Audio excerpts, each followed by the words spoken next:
Strictly Ballroom, but Matt Cardle is just about to appear in the new stage production of Strictly Ballroom, and I caught up with Matt a little earlier and I asked him to tell us about his character Wally, because he's a new addition to the film lineup. Who on earth is Wally? Wally Not is, where's Wally, not who's where's Wally? And I've had a few of those books from fans, bless them. Wally is essentially the narrator of the show and the compere of the evening. A really, really interesting character for the West End. You know, he crosses the fourth wall, so Wally is essentially the spirit of the show. When you come to see the show, you'll come into Wally's house and he's putting on this show for you. He is singing every number, he is sewing the scenes together, he is explaining to you exactly what's going on and the reasons for each scene. And he's kind of mirroring how you feel the entire time. If at any time you're confused about what's going on, look at Wally and you should know, really. I do get to watch the show every night from the inside out, which is an incredible experience because the cast and entire company are just so talented and so incredible. But it's just been so cleverly done. Obviously, the Baz Luhrmann film was absolutely incredible. We all know it.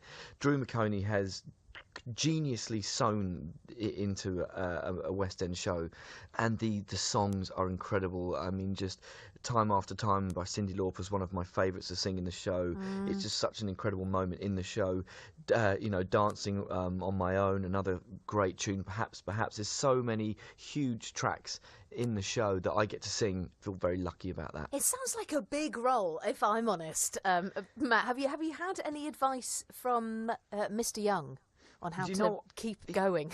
Yeah, you know what? It's one of those things. Yes is the answer. Yeah, he did give me some advice. It's when I was in Memphis, the musical with Beverly Knight, that was a full-on acting role. I mean, that was the full range of emotions, full spectrum.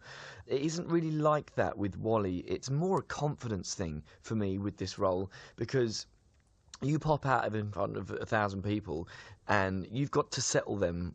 It's not the other way around. You have to settle them into the show and know that I'm in control. I'm telling you what's going on. You're going to have an absolutely awesome time. Just sit back and relax and enjoy it, So I have to be the one full of confidence first to then set the audience at ease. And I think that was the mind game that I had in my previews was popping out and being in control. And really doing Memphis really helped me with my confidence with talking to people, because through all my albums, even up to my latest one, well, not actually that, the first couple of albums, I'd go on tour and I hate talking to the crowd. I hate it.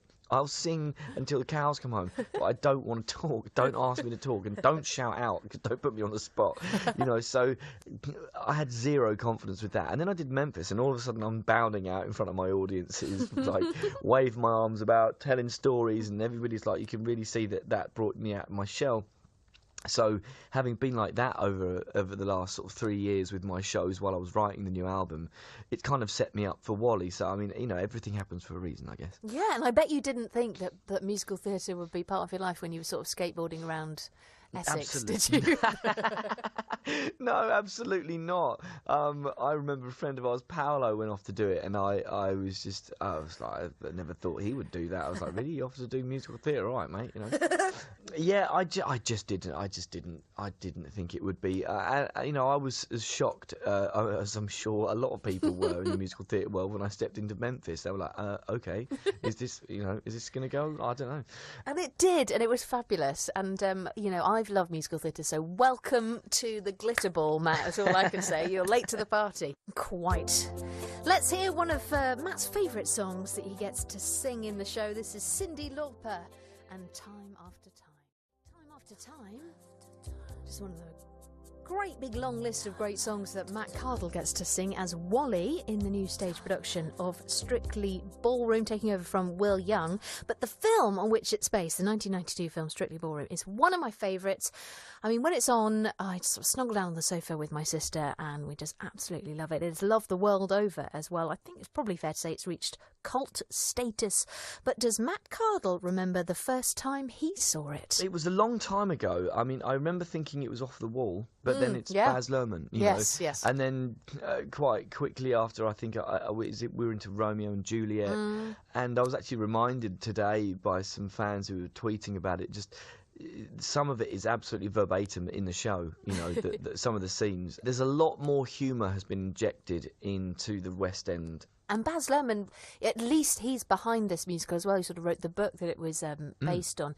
I don't suppose, Matt, I mean, he is a creative genius, you're right. Have you spoken to him, been in touch with him at all? I haven't. I've spoken to his wife, she's a lovely woman. Is she nice? She's honestly so lovely, about my costume, because Will was wearing this kind of sequined onesie, I guess, very tight, kind of almost latex looking thing, which was great for him. He felt that was his Wally, and I felt mine was a little bit more, very fab still, but suited and booted. So I've got some very, very lovely suits that Baz's wife has arranged for me. So yeah, I feel very sharp indeed. How weird is that? Baz Luhrmann's wife knows your sort of inside leg measurements. Well, we did have to do some Skype fittings. It was quite funny. She was in New York, the costume designer was in France, and we were under the stage in the Piccadilly Theatre. Amazing. So this kind of three-way Skype thing with me with no clothes on. It's quite funny. That's fantastic.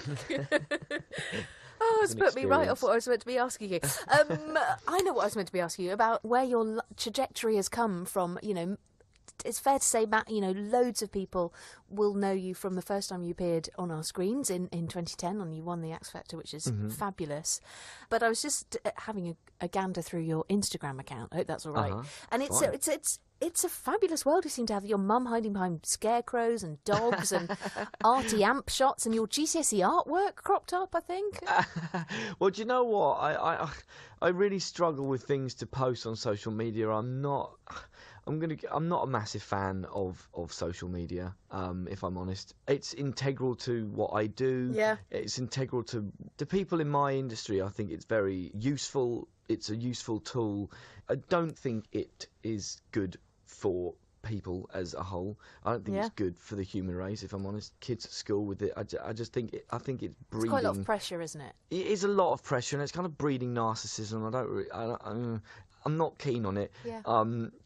But so what I'm trying to say before I get too down on it is that, you know, I just struggle to find things to post about. So when I go fishing and my mum's being an idiot, I'll be like, brilliant, stay there. Right, let's do it. Stay there, Mum. Sorry, you're going to be my muse. You're going to be my muse for a minute. Just stay behind here, Scarecrow. I spent 3 years writing this new album in Hay-on-Wye, and it's a beautiful place, and I should be posting pictures of here and there and everywhere in the studio, but I wasn't. There was too much work. I was going to say, you're probably just very, very busy getting down to it, which is fantastic. And having Sony records on my back, asking where everything is every 3 days was lovely, obviously, because it's great to be signed back with Sony. But again, like with things that you've always wanted, comes extra stresses and pressures, and we got the album exactly the way we want it, but it took us 3 long years. Yes, well, we're going to play one of those songs. Is there anyone that you particularly would like me to play, Matt? Maybe test out a song called Nobody. We're about to start airing it a lot more, I think. It would be nice for people to hear that. It's called Nobody.